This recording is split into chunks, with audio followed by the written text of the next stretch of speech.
पहिले जैसे अब न भलाई चलता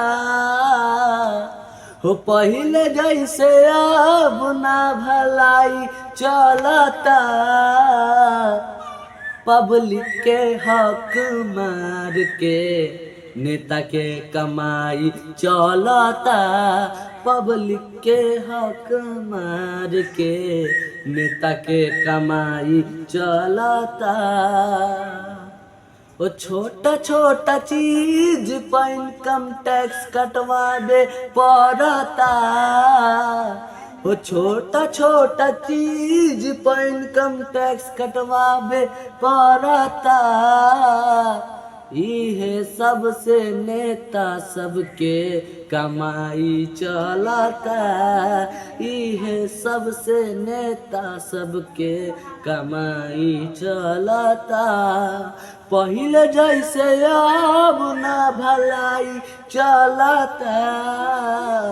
पहिले जैसे अब न भलाई चलता। गरीबन के मजदूरन के हो, गरीबन के हक मार के नेता के कमाई चलता।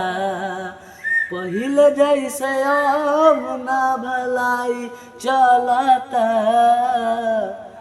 पहिले जैसे अब न भलाई चलता। पब्लिक के हक मार के नेता के कमाई चलता। पब्लिक के हक मार के नेता के कमाई चलता।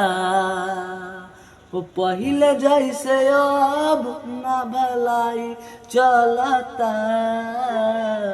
पहिले जैसे अब न भलाई चलता।